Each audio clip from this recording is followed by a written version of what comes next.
Selamat siang, mohon maaf ya, tadi ada kendala sedikit sehingga saya agak telat. Terima kasih ya atas kehadiran adik-adik kuliah online sekarang. Jadi saya hari ini akan melanjutkan dengan materi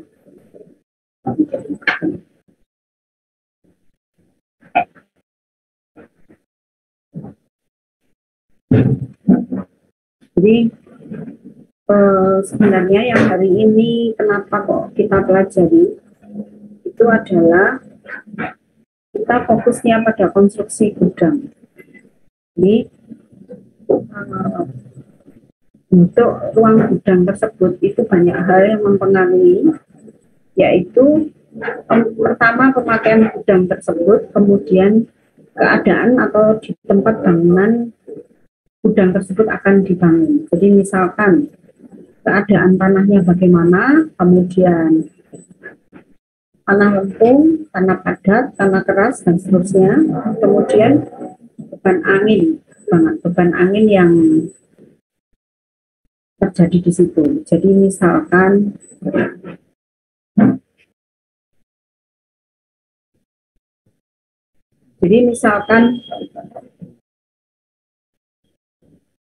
di situ apakah daerah di dekat pantai atau bukan. Jadi kalau di dekat pantai otomatis beban anginnya besar sekali.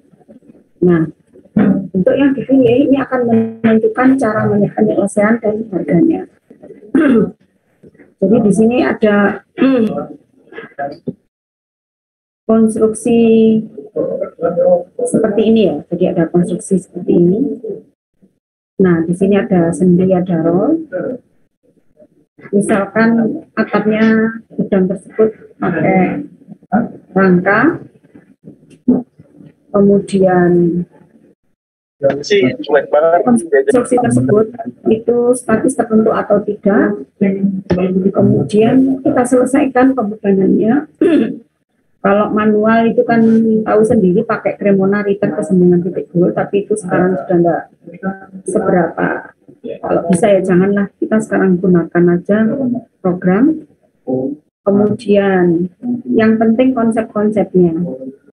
Di sini misalkan pada kolom tersebut kuda-kudanya tersebut adalah sendi dan roll, pembebanan yang terjadi bagaimana? Yang sudah kita pelajari di sini, kalau di sini ada kolom, kemudian di sini ada rangkanya pakai profil siku double atau tidak, kemudian kita bisa antisipasi di sini karena ada gaya horizontal misalkan akibat beban angin ya, maka akan terjadi di sini, kalau di sini masih nantinya ada sendi, maka di sini akan ada juga gaya horizontal. Gaya horizontal yang ada ini dibagi menjadi H/2 dan H/2 di sini. Kemudian sehingga dengan adanya gaya-gaya tersebut, maka pada fondasi akan terjadi gaya horizontal, gaya momen maupun gaya vertikal. Jadi vertikal adalah akibat free body dari RA dan RB ini. Apabila tanahnya jelek, maka yang terjadi ini adalah fondasi yang akan dipakai adalah mahal sekali. Karena itu, pada saat kita menentukan fondasi, kita bisa memakai beberapa alternatif agar fondasi yang kita gunakan tidak terlalu mahal.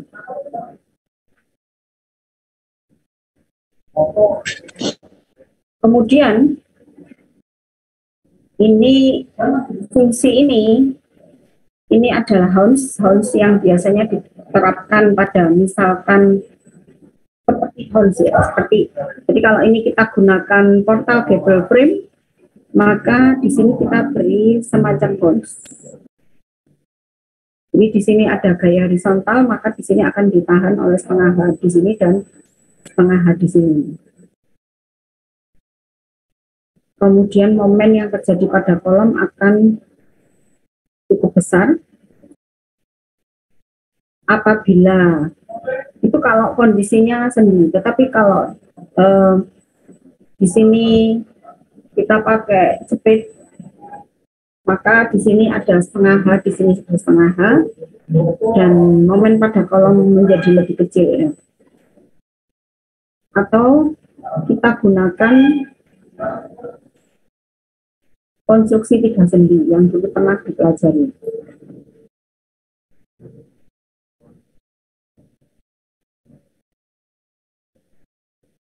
Jadi pada saat kita mencari stabilitas konstruksi, jadi kita jangan berpikir bahwa konstruksi itu sebenarnya satu bidang, tetapi sebenarnya ini adalah bukan satu bidang, karena bisa ditinjau dari sumbu X maupun sumbu Y.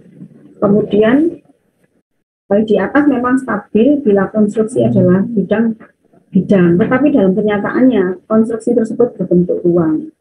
Jadi secara keseluruhan konstruksi tersebut belum stabil, perlu diatur lagi dalam arah lain. Jadi untuk arah X itu bisa stabil, tapi arah Y belum tentu. Sebagai contoh ini ya, pada konstruksi satu bidang ini seolah-olah dia stabil, tapi pada bidang ini belum tentu. Karena itu perlu ditetapkan pengaku-pengakunya modelnya bagaimana.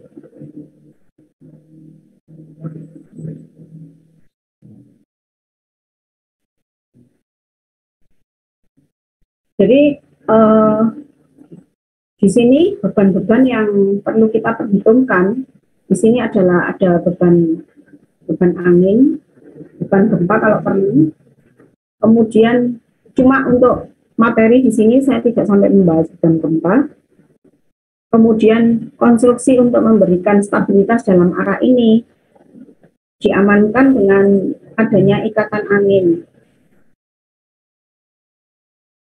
Jadi seperti ini. Ini adalah ikatan angin dan pemasangannya. Jadi di sini ada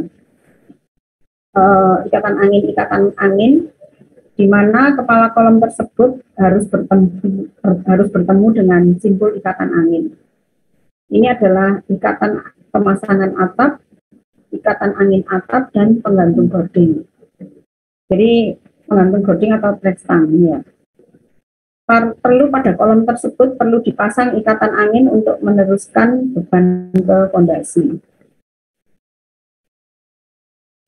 Bentuk ikatan angin maupun ikatan pemasangannya tergantung apakah gudang tersebut gudang tertutup atau terbuka. Kemudian, jadi kalau misalkan ini adalah kondisi kuda-kuda ya, ini antar kuda-kuda, maka di sini penggantungnya ini ada satu, penggantung gording, ada satu kalau modelnya gini. Tapi kalau seperti ini, penggantung gordingnya adalah satu, ya maaf ini dua, ini satu. Cara menetapkan bagaimana kalau kondisinya di sini lebih dari antar kuda-kuda, jadi misalkan kuda-kuda ini dengan kuda-kuda ini lebih besar dari 5 meter, maka sebaiknya kita gunakan dua penggantung. Tapi kalau antara kuda-kuda ini dengan kuda-kuda ini kurang dari 5 meter, maka kita gunakan satu penggantung. Jadi seperti itu. Kemudian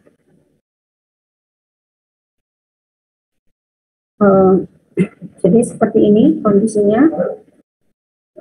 Di sini harus bertemu simpul ikatan anginnya. Jadi seperti ini ya.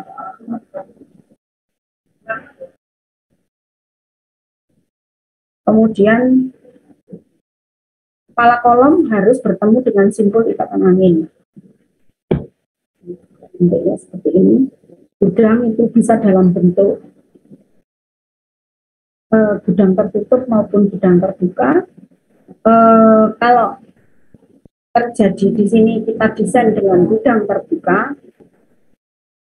maka perlu ada tambahan seperti ini ya. kondisi seperti ini fungsinya sebagai pengaku. Karena kalau ini misalkan fungsinya kita beri tembok langsung, maka menjadi gudang tertutup, mungkin ini tidak perlu. Jadi lihat kondisi ya. Nah, seperti ini adalah ikatan angin pada gudang tertutup. Nah, karena kondisi gudang tertutup, tidak perlu tadi ya, semacam tadi. Ini saya nggak bisa memutar ini. Harusnya tak ambil satu-satu, baru saya putarkan ya.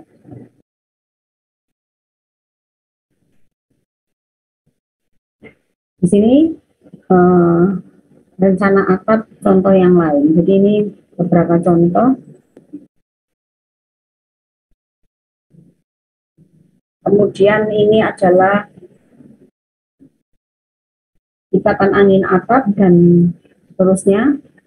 Dan bagaimana kita membuat beban pada regel pada kondisi saat dia menerima beban angin. Jadi fungsinya misalkan ya dari sini ke sana misalkan ya anginnya, arah angin ke sana ke sana. Jadi kalau di sini kondisinya arah ke sana, setelah ke sana angin itu kan bergerak arah ke sana. Maka di sini kondisinya dikalikan 0,9 yang di sini 0,4 atau sebaliknya. Kalau anginnya itu dari sini, maka kembali ke sana, maka di sini adalah 0,9, yang di sini 0,4. Itu ada di pembebanan untuk beban angin.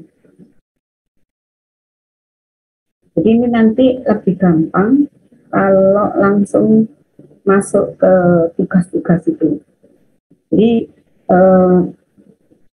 sebenarnya pada saat kita belajar tentang baja ini, yang penting itu adalah bagaimana kita mendistribusikan pembebanan itu. Jadi pada saat kita salah mendistribusikan pembebanan, maka yang terjadi semuanya itu akan salah. Seperti itu. Jadi ini makanya untuk kali ini tugasnya itu setiap minggu kita beri kita jelaskan oleh dijelaskan semuanya supaya adik-adik tidak bingung dalam mengerjakan tugasnya. Jadi itu. Nah, ini adalah materi tersebut. Kemudian kemarin kita sudah, saya kelupaan ya, share tentang tugas kecil balok kolom, soal nomor 3. Kemudian kita sekarang masuk ada materi sebentar ya.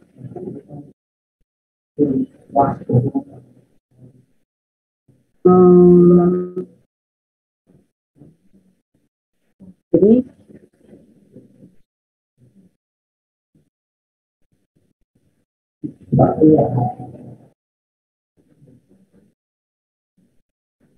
gini ya BN, pada saat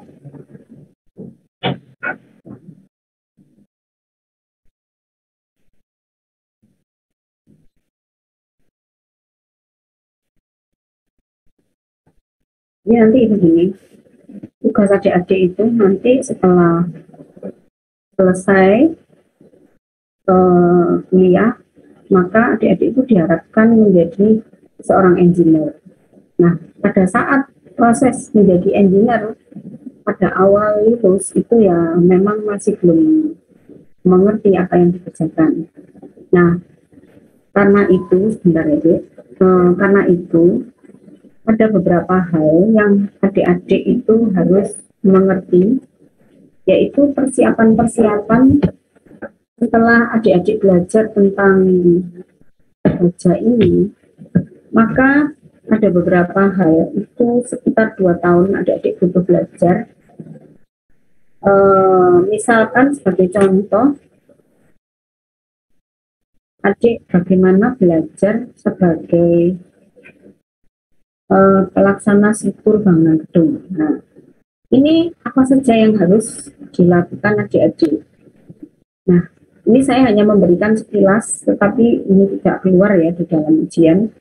Cuma sekedar adik-adik tahu, untuk masa sekarang ternyata dengan peraturan yang baru ini, pada saat kita mencari sertifikasi untuk pelaksana bangunan gedung, itu include yang dipelajari adalah mulai dari struktur baja maupun struktur ton. Nah, pada saat dulu, ini sebagai contoh adalah materi yang dulu dibuat oleh PU. Pada saat dulu itu kita tidak sampai ke sana. Jadi kalau misalkan pelaksana struktur, apakah di situ struktur baja, struktur gedung itu tidak sampai keseluruhan. Nah, tapi kalau sekarang ini materinya keseluruhan. Jadi sebagai contoh seperti ini. Nah, ini salah satu contoh ya nanti.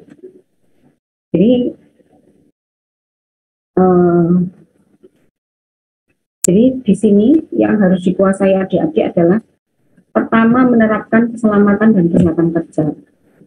Kemudian yang kedua, mengetahui tentang penerapan manajemen dan administrasi. Yang ketiga, mengetahui penerapan pengetahuan tentang teknik konstruksi. Yang keempat, mengetahui pelaksanaan pekerjaan yang sesuai dengan dokumen kontrak. Jadi nanti adik-adik akan mendapatkan kontrak yang sudah ada kerangka acuan kerjanya. Di dalam kontrak tersebut, pada saat kita menawar, kita melakukan semacam tanggapan KAK, jadi tanggapan kerangka acuan kerja. Apabila kita menang, maka kita harus melakukan sesuai dengan apa yang kita rencanakan itu. Kemudian menerapkan manajemen lingkungan, menerapkan pengetahuan tentang beton struktur, menerapkan pengetahuan tentang baja struktur, menjelaskan analisa geoteknik, melaksanakan hasil pengujian tanah dan material gedung, dan yang terakhir mengenal peralatan. Jadi sebanyak itu ya dia. Nah, padahal yang hari ini saya ceritakan, ini kan ada materi sebanyak 10 ya dia, 10 ya. Untuk mengetahui untuk kemampuan adik-adik sebagai ahli pelaksana bangunan gedung ya misalkan. Maka yang kita perlihatkan di sini hanyalah satu materi saja mengenai struktur baja. Jadi di sini yang akan kita bahas itu adalah menerapkan pengetahuan baja struktur misalkan. Ini sebagai contoh ya dia. Maka di sini kita harus mampu menjelaskan peranan baja sebagai bahan konstruksi serta komponen baja, baik keuntungan maupun kerugian kalau kita menggunakan konstruksi baja. Bagaimana menjelaskan pekerjaan struktur baja tersebut, kemudian bagaimana menjelaskan tentang struktur rangka dan tipe-tipe batang yang digunakan, bagaimana menjelaskan tentang metode kerja penyambungan konstruksi baja dengan laus, baut maupun paku keling, bagaimana menjelaskan metode pemilihan dan ereksi konstruksi baja, dan seterusnya. Nah, di sini, ini untuk pelaksana ya, Dik. Jadi pelaksana pada saat adik-adik nanti sebagai pelaksana, itu akan berbeda dibanding sebagai perencana, dan akan berbeda lagi pada saat adik-adik sebagai pengawas. Nah, nanti kita masuk lagi. Nah, di sini sebagai pelaksana saja, maka di sini yang akan dibahas yaitu bagaimana adik-adik mengetahui baja dan peranannya, bagaimana komponen baja, bagaimana keuntungan dan kerugian baja. Setelah itu pengetahuan prinsip desain struktur baja, yaitu sifat-sifat baja, prosedur desainnya bagaimana, adik-adik harus mengetahui beban mati, beban hidup, beban angin, dan beban gempa, dan aplikasi pembebanan tersebut terhadap dimensi yang diinginkan. Kemudian struktur rangka dan tipe batang yang digunakan, yaitu struktur rangka atau frame struktur, tipe batang struktur baja, baik batang tarik, batang tekan, balok, kombinasi lentur, dan beban aksial. Nah, ini yang sedang kita pelajari yaitu balok dan kombinasi lentur beban aksial. Setelah itu pengetahuan alat penyambung struktur baik pada baut, paku keling, dan las.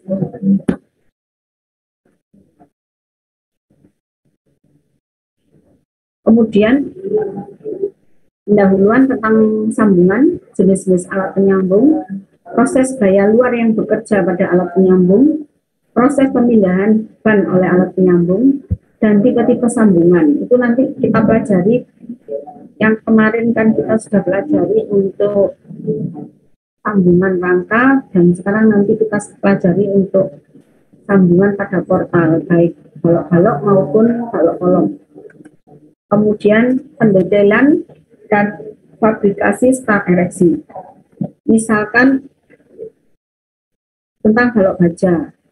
Secara umum bagaimana kita memperoleh bajanya, bagaimana persiapan gambar tersebut, dan detail balok. Sedangkan kolom baja itu kita desain landasan kolomnya, detail kolomnya, dan gambar kerja kolom.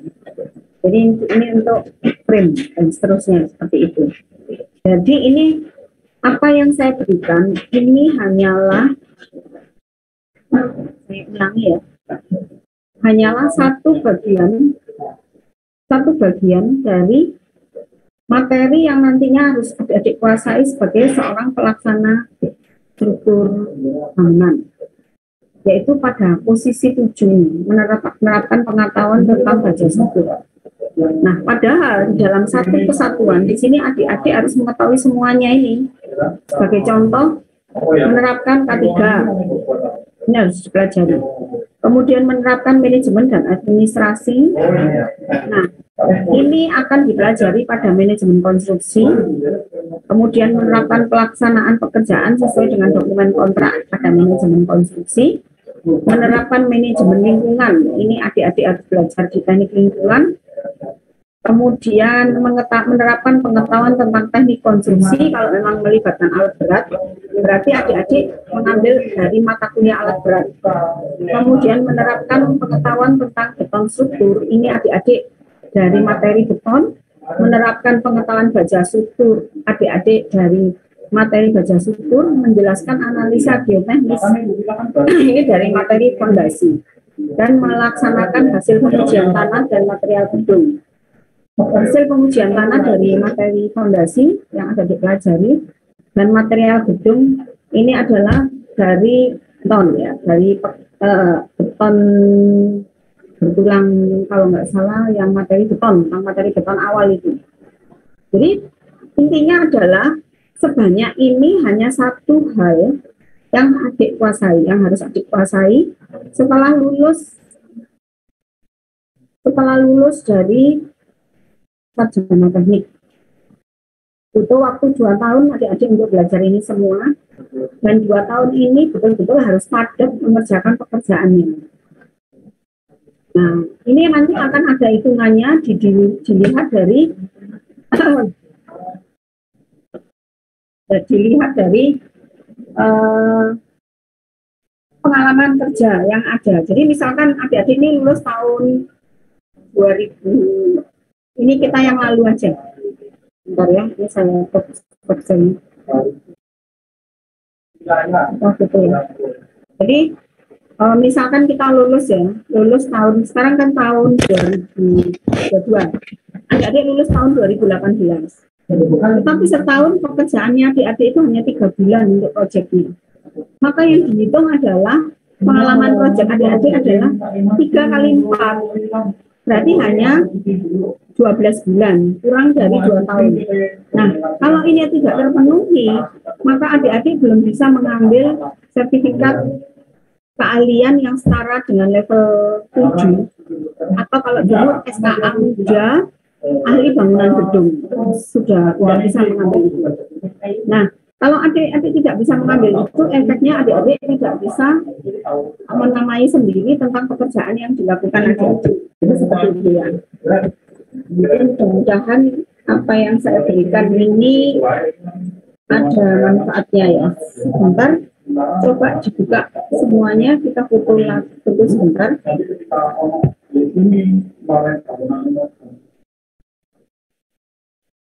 Ya, 1. dua, tiga, satu, dua, bentar ya, satu, dua,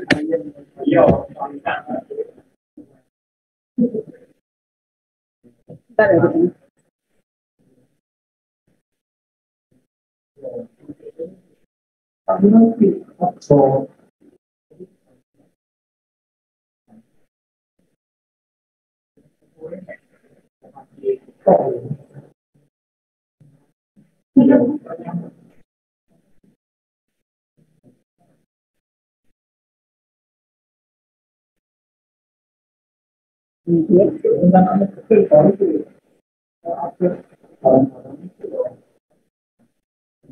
Satu, dua, satu, dua, satu, dua,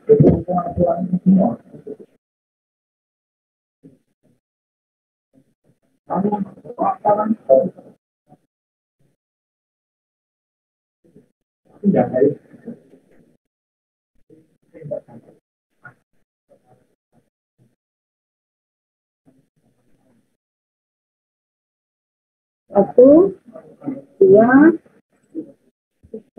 bentar ya.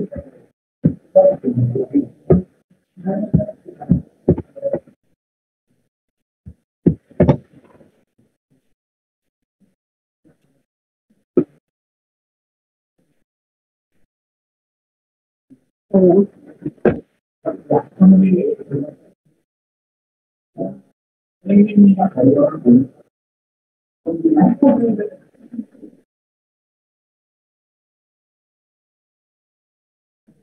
ya, bentar ya.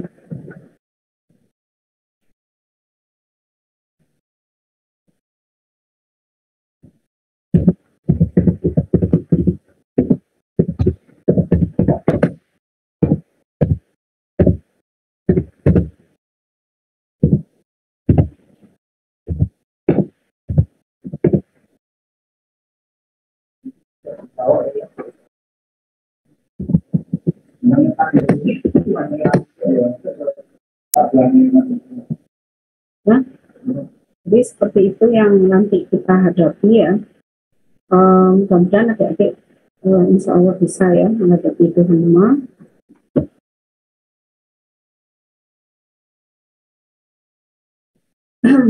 Jadi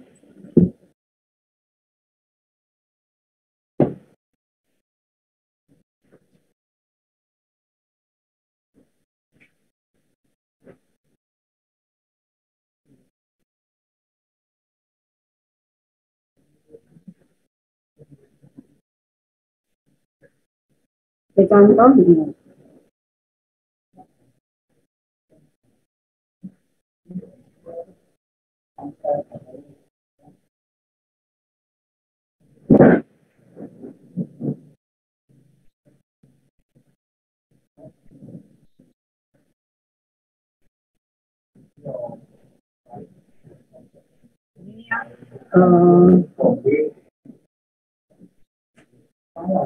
Apa saja isinya kemarin ini kan sudah kita bahas ya.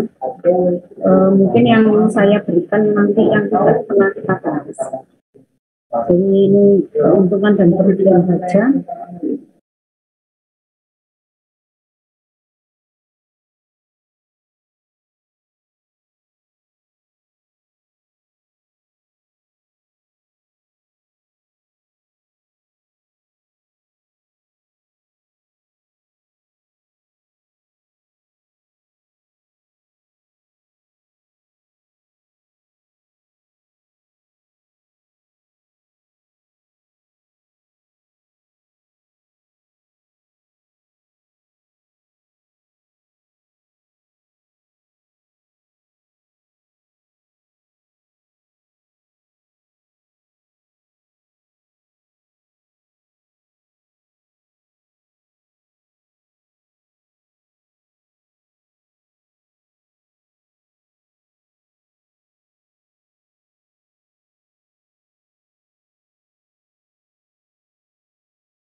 Maaf ya, tadi saya kelupaan membuat jadwal jamnya sehingga sampai jam berapa gitu terus sudah habis waktunya. Jadi ini saya lanjutkan dengan materi tadi sambil nunggu teman-temannya ya. Lanjutkan.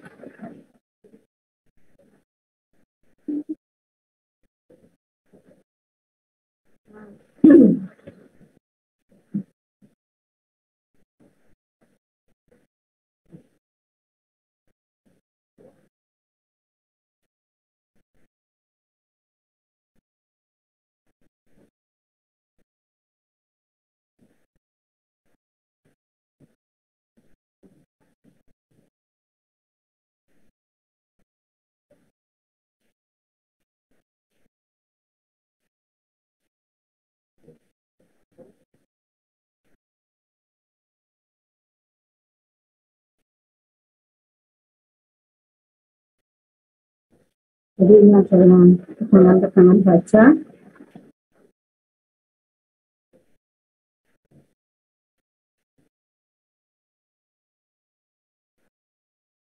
Kemudian prinsip desain. Prosedur desain.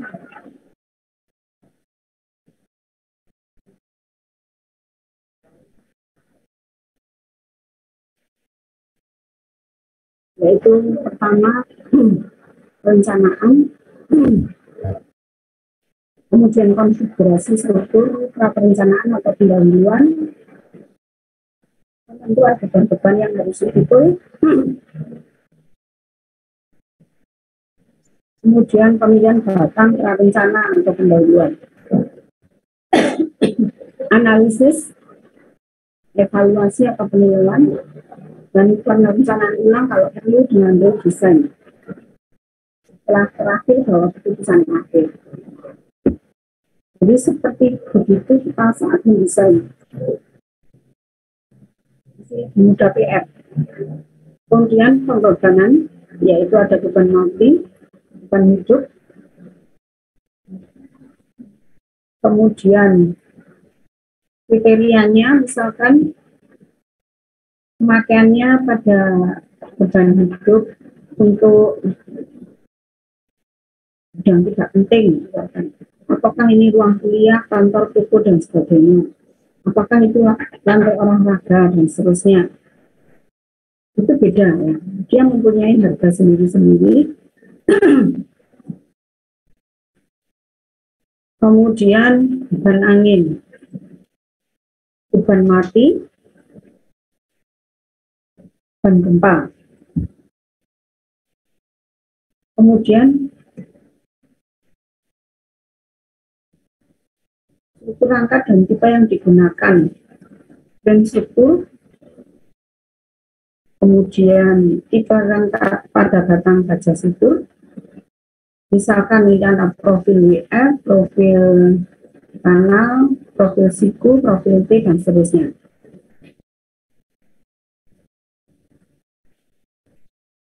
Kemudian batang tarik, batang tekan, dan balok.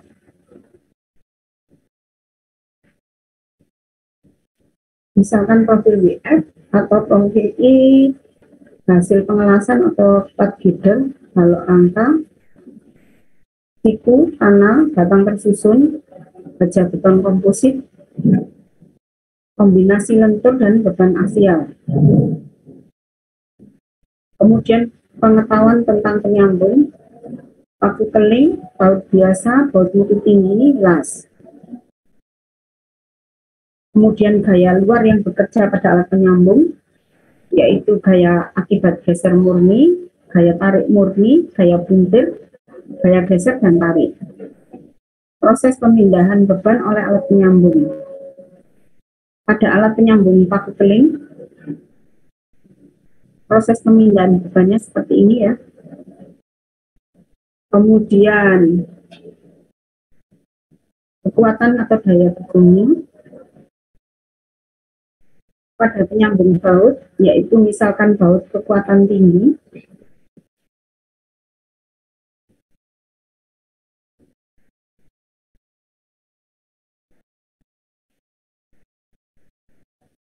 Kemudian bagaimana menentukan sambungan, kekuatan sambungan, tipe-tipe sambungan, misalkan tipe tumpu, tipe geser,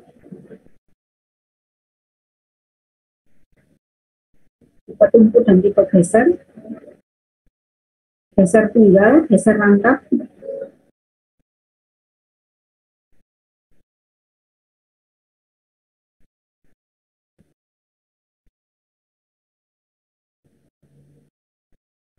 kemudian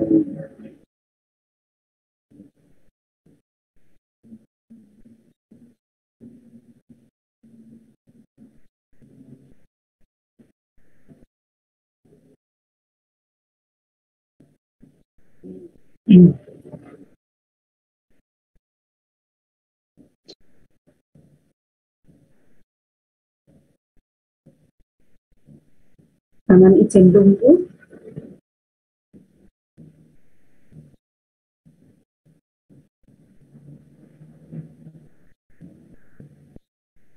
ini contohnya.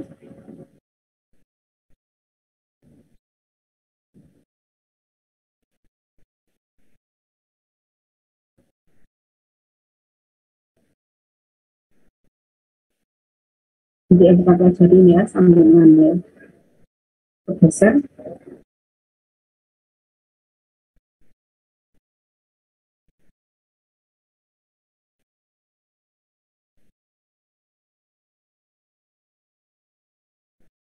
kemudian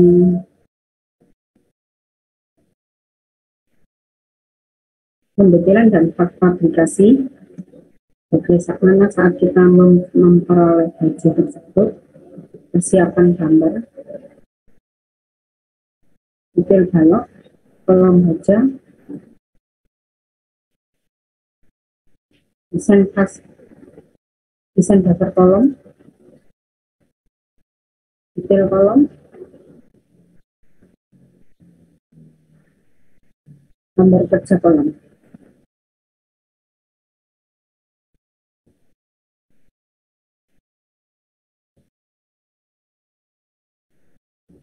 Di situ bahan yang kita pelajari semuanya itu.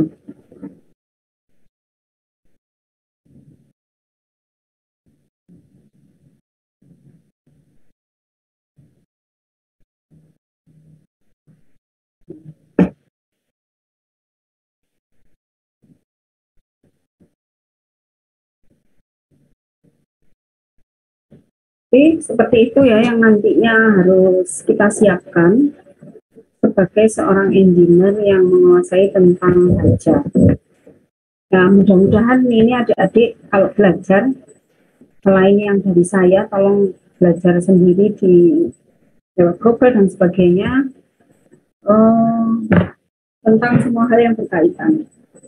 Jadi saya hanya memberikan dasarnya saja, adik-adik yang pengembangan. Jadi saya kira gitu untuk kuliah hari ini. Kira-kira ada pertanyaan? Belum ada, Bu. Belum ada, Bu. Terima kasih ya atas kehadirannya. Sampai ketemu besok di jam yang sama, mulai jam 1. Mudah-mudahan kalau saya ada kendala, saya akan beritahu lewat grup. Terima kasih. Selamat siang. Terima kasih, Bu. Tangke banyak, Bu.